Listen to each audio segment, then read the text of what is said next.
On this week's episode of The Kieran Show, we're going to talk all about stripping miniatures, because we haven't talked about that before, and that is something that everyone should know, really. Indeed. So let's talk about it. We are back again, once more for the time. YouTube, nailed it. Yeah. This is us. I've been doing some stripping of miniatures. Yeah, and it's been more than just one method, if I remember rightly. Yeah, so there's a couple. We thought we'd do a video on this because there's a couple of ways you can strip miniatures. Like if you're trying to rescue a really bad paint job, or like me, you're shopping around on a budget. So for example, I bought loads of pre-painted Space Marines that I'm now turning into Dark Angels, so I need to strip all the colour off them. That's actually a really good way of getting budget Warhammer, to be fair. I think, especially if you're doing Space Marines, like some stuff, yeah, not so much, but definitely Space Marines, because I think it's a really saturated market as well. There are so many people that jump into Warhammer and they dabble in it and they're like, oh, I'll just get Space Marines because that's what's in all the starter boxes. And then I hate this and I'm going to sell it again, because sadly that's what people do, and obviously it's just a way of life. Yeah, it's just they're in every starter box. Obviously the Imperium magazine, that had a lot to do with the Space Marines in the market.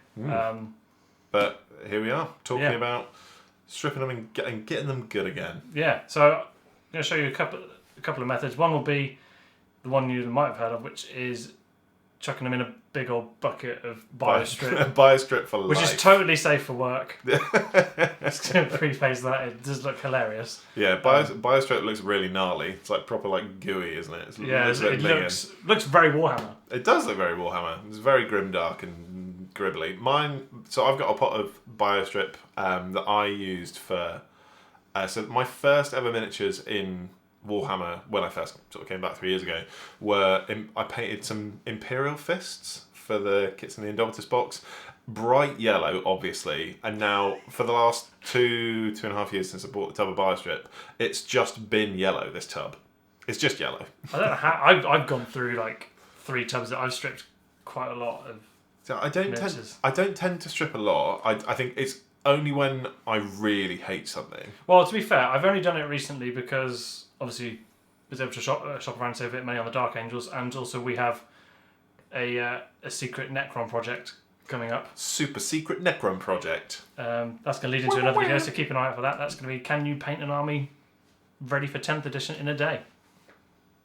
Oh, we haven't done it yet, so we don't actually know. But yeah, you'll have to wait and find out. But needless to say, the Necrons going to fall president in this video. Yeah, so they're a good place to start, actually. So maybe we should talk about it. So as you can see, there's 2 Necrons here. They're mainly coated in the metallic paint, so this will show you that you can get metallic paints off. There's no different. And these are some of the ones you picked up on eBay, right? Yeah, there's 3 Eradicators and a big old tank. A big old tonk. And these are some bits from a Storm Raven. I love Storm Ravens. I've wanted one for a long time. I think there's just something about aircraft in 40k that just looks great. Here's the 2 tubs of BioStrip. It seems to come in 2 different designs. I got both of these off Amazon. I think it depends on the size, depending on what design you get. Can't preface this enough. Protect your work surface, because it will take the varnish off any wood, and it will ruin your clothes. Yeah, it really will. I think you've got to be super safe when it comes to stuff like this. Hence why Kieran's got so much protective gear, Tupperware on tap. As you can see, it's a very horrible white goop. It's sort of like a marble. And what we're going to do is literally just going to dunk this lovely Eradicator in it and just give him a good old coat, give him a swirl around. What did you do then? Did you just put it in the pot? Yeah. We'll see that in a second. Oh, look at him. Look at him. That poor boy. Just dunked him in marshmallow fluff. Yeah. And then just shake off the excess. Just, save some of it. As you can see, just it clings nicely to all the recessed details, and then we just put him in this Tupperware box. How long do you tend to leave it in the Tupperware box for? So you can leave it any amount of time, really. It starts to work straight away. As you can see on my fingers, all the paint's already rubbing off. It's already all coming off. I think in my experience when I've done stuff like BioStrip, I've left it for maybe like 3 hours. You can leave it any amount of time. So for these ones, because I was making the video, I think this was about 5 or 6 hours. Look at you massaging that biostrip into that panel. Yeah. You've done this before. Trying to get it all lathered up nicely really into all those details. Look at that. Yeah. And that is an entire tank. That is enormous. Yeah, and then I do dunk the tank in a fresh pot because I did run really out. do.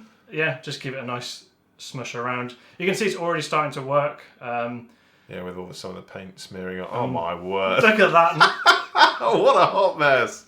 Yeah. But that being said, I think this is definitely its ugly phase, isn't it? Like when you see that in a pot, you're just like, ugh. And this is what it looks like after 5 to 6 hours. You can see the paint is starting to bleed off, and you can start to see there is some grey underneath the amount of paint. It's on there. And then, this is the hard part, we just have to scrub it all off. So just get your partner's toothbrush if you're in a mood with her, and use it to scrub your Warhammer miniatures. So this is just, I'm assuming just some hot soapy water and a toothbrush, right? Yeah. It's also worth noting, it does strip some texture pastes, not all of them. Sure. So I think the Sterling Battlemire, I think, is on these ones. These were off eBay. I didn't paint these. Nice. Yeah, it eats through that. No, Same process with nice flat panels, and you can see there. Look at that. It's coming straight off. Coming straight off those. Yeah, I think, just get into all the nooks and crannies, really. I mean, I'll be honest. Like Biostrip's the only one I've used so far. Obviously, there's a few on the market. We'll talk about 2 in this video specifically. But Biostrip, I don't think I've ever had an issue with. But I think because of that, I've never really looked anywhere else. I'm curious to see what the other one does. But yeah, I think it's fantastic. Oh, look at that! There you go. This is it after a couple of dunks. Former glory. Yeah, back to as you can see, it entirely depends on what primer is used, how gung-ho someone's been with the primer. That Storm, the only bits of blue left there on that Storm Raven piece is because it's been glued together with super glue after it's been primed. I think it's worth mentioning as well. Like, so the tank at the end there obviously looked like maybe a bit like primer stained. Let's call it for the sake of this video. Yeah. I think if you look at that and go, oh, it's not totally clean. If you were to completely do a brand new primer on it, it would look fine. It'll be fine, absolutely fine. I think it's just because of the staining. If you're really, if you want to get it completely back to grey plastic, I think you can do that method. The next method we're going to show you doesn't work so well in the recesses, as you'll see. It does leave quite a lot behind. I think the optimal priming could be you do a dunk of that, and then into this method, which is to use isopropyl alcohol. And the miniature just sits in a bath, and then same thing again. You go scrubbing. As you can see, you can strip whole buckets of Necrons. Just the bucket of Necrons. That is just horrendous. Yeah. So this other method is using isopropyl alcohol. You want 99%. You could just get it off Amazon. It's fairly easy to come by. Is it cheaper than Biostrip? Because I feel like price point is always like an important thing. About the same. About. Oh, it's still about the same. Oh, of course. The only real downside this has, and you're going to see, is that because it doesn't stick to the miniature, you need to pour it so it sits inside it. Oh, sure. So So I'm putting the 3 things that we're going to strip in there, and then it's literally just a case of pouring the isopropyl alcohol until it sits completely It's like flush. fully submerged. Yeah. So I suppose, can you use the alcohol afterwards? So can you pour the alcohol back in the bottle? Yeah, absolutely. Oh, okay. That's fine, because I think obviously Biostrip, it comes in quite a big tub anyway, so you're not really going to be using loads of it, I wouldn't imagine. But I suppose that's the most important thing I'd probably deal with this, is can it go back in the bottle? Because otherwise you're just spending a fortune. But yeah, it definitely get as smaller Tupperware or mug as you can get away with for what you're trying to strip. Yeah, because that looks like half the bottle, doesn't it? That was the whole bottle. Oh, that was the whole bottle. Yeah, and as you can see, you need to get it so it sits above what you're trying to strip, essentially. Yeah, I imagine that stuff stinks as well. Ruins your hands. Really? Like, it makes them really dry. And again, it's the same as with the Biostrip, really. Nice bucket of water and scrub it off. So because of all the alcohol that's currently on the miniature, would you submerge the miniature, or would you just focus on scrubbing first? Scrub it first, as I'm doing here. Do it as much as you can until it starts to evaporate. You'll know, and then dunk it off. And then what you do, as you can see, it's not taken it off all straight away, but you can see that it is proper grey under there. You can put it straight back in. As you can see, Sure. just put it straight back in, and because that's already been eaten away slightly, you can put it back in, move to another miniature. Oh, you just and then alternate. You can just move back around. Sure, that checks out. And it, as you can see, works on the metallics of the Necron as well. You mentioned that the other with the biostrip, it works on some basing. Did you find like issues? Isopropyl alcohol didn't work at all on basing, on the thicker ones like Astrogranite or Armageddon Dunes and things like that. Yeah. As you'll see on the Necron at the end of this, it just takes the colour out of it. Yeah. It doesn't remove the texture. It's interesting as well looking at these panels too, because I think with the biostrip, the paint came off straight away on these panels, whereas the alcohol doesn't. Yeah, this panel took a lot more work, as did the miniatures. But I think in total, each one went through a round of a scrub, a dunk, and then back in the pot of isopropyl 3 to 4 times. Yeah. And as you can see, it does, as we were talking about, it does leave it in the recesses. So I really think if you were to dunk it in isopropyl alcohol after doing a bio strip on it, I think you'd get it completely back. And again, those blue bits left behind are because the person I bought this off on eBay primed the miniature and glued it together with super glue afterwards. Sure, got you. As you can see there, it does go back to proper grey. Well, I think it's really interesting looking at both the different methods, and I know that when I first started, like it was really difficult looking for maybe a distinct video with stripping miniatures anyway, because it was something that I didn't really think that you could do. When I first did it, it must have been about 2 years ago. It looked very much like a dark science. Like there's plenty of like Reddit posts that you can see. Oh, use this, and everyone's got a different answer. Some people will tell you that the isopropyl alcohol is the better method. It's also worth saying as I still can't say it. Alcohol. The alcohol has many different names. It's either called isopropyl alcohol, as we've been calling it, or it's rubbing alcohol. There's so many different names for it. Either way, it's not on 100% proof alcohol. Yeah, you want it to be 99.9. Yeah, for sure. I think it's really interesting seeing the two and the sort of the features and benefits of both of them as well. I think if you're stripping one miniature, so for example, if you've painted a character and you've gone, I've primed that too heavy, or I don't like that paint job. I think if you've got just one character, put him in a mug, just put him into isopropyl alcohol and leave that. I think that's fine for one miniature. Whereas if you're doing what I've been doing on the mass scale, imagine the amount of isopropyl alcohol I would have needed for that bucket of Necrons. Yeah, it's just insane. I think obviously we mentioned about the challenge like a little bit before, but there is a lot of Necrons involved. I think if you consider how much we did for our 24-hour challenge, I think obviously won't be as much as that, maybe like half the time, but there's still a hell of a lot of robots. Imagine I don't know how much. I think I paid about £9.99 I think for that bottle of isopropyl alcohol. And the small bio strip I think you can get for about £11. So they are on par as cost effectiveness. Yeah. And I suppose the benefit of the isopropyl alcohol, I feel like I'm going to be saying that in my sleep now. I feel like the benefit of that one specifically is that you're not going to get rid of it, and you can just keep reusing it. So long you can. I guess it does, because it's back in COVID times that was what was all in the hand gels and stuff. It does evaporate over time. I don't tend to save my bio strip because you can. It's also by saying it. I was putting it in the Tupperware container so you can see, it's transparent, whereas the containers aren't. But normally you would just leave the miniature in the pot. Yeah. I was going to mention that actually. Whenever I've used BioStrip, I literally take the lid off, submerge them, but just leave the bases on the top so you know where they are, so you don't have to fish for them. Take the miniature out after 3 hours or whatever. Give it a little shake off. Put the lid back on the pot, and then you've got it for next time. But I think if you're mass doing it like I've been, you can use this stuff on your walls. The instructions say to just get a paintbrush and paint it on your wall. Yeah. So it doesn't need to be. I imagine that's super messy.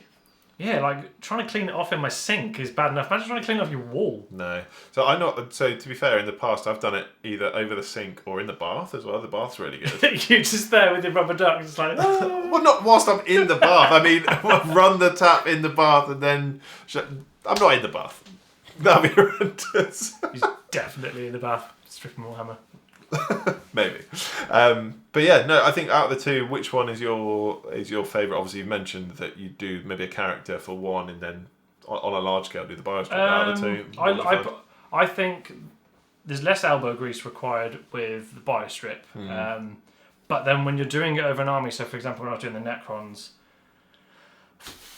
there's a lot to scrub. It's also worth pointing out is if you've got spindly miniatures like Necrons that have just arms that don't stick to anything, Yeah. the biostrip does start to weaken glue and does make it a bit malleable, so they do come apart. That's the point. But once they're dry, just pop a bit of plastic glue on, glue them back together. Sure. As you saw in our video, the gun came off the Eradicator because he's an easy build. And the same for the Necron. That doesn't seem to happen with the isopropyl alcohol. Interesting. Even as hard as scrubbing, it doesn't seem to affect the plastic glue. You can use isopropyl alcohol to get super glue off things slightly as well. Slightly. Depends on how much super glue we use. Yeah, super glue's a different beast, isn't it? Yeah, there seems to be a whole like swathe of people that use it after priming miniatures. I mean, I get it that you can change things. I suppose it makes like a thinner layer. But that Stormraven I got off eBay, I just had to go like that, and it just exploded. It just fell apart. I mean, I was going to. Made of glass. I mean, I was able to give it a good strip. Also, it's also worth saying we've gone through this whole video not laughing at the word strip as well. Yeah, we have, because we're grown men. We don't need that. I'm 30 this year, so Strip. Naked Warhammer. Naked. Damn it! No. I'm better than this. But yeah, leave it. There's also a couple of methods that we didn't cover here purely because we can't. So the first one that you'll have seen potentially on Reddit, which is for our American friends, is Simple Green. We don't get it over here in the same strength as what you can get over in America, is what I'm led to believe. But if you are in America, you can get Simple Green and just put it the same way I did with isopropyl alcohol.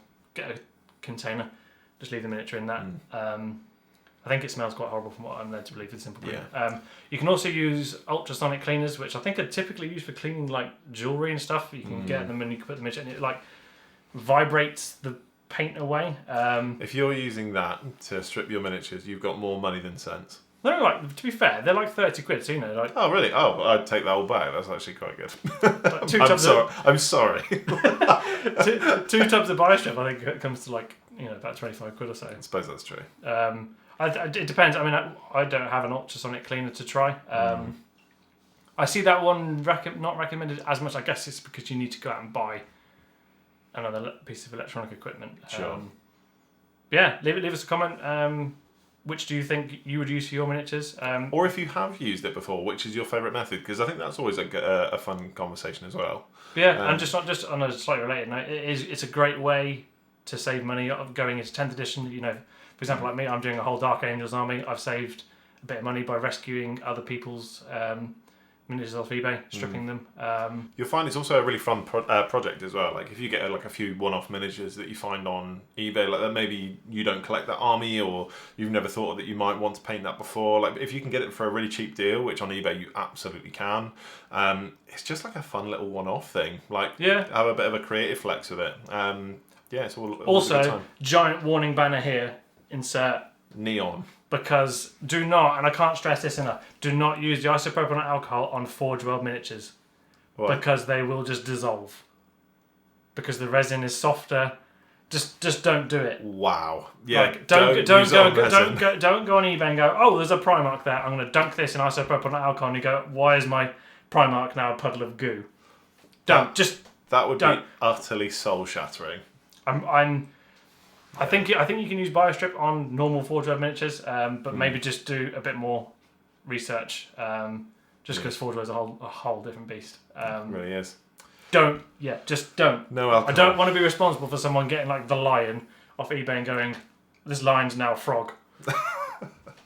Yeah, I mean, I think that's a perfect way to round off this video. Don't buy a lion and cover it in alcohol because it'll turn into a frog. We'll get that on a t-shirt. Thank you so much again for watching another video with us. If you really like this video, you should like the video. And give us a sub as well, because that really helps too. Thanks for stopping by. Thanks for joining us. And catch us on the next one. See you later. Bye. Bye. Bye.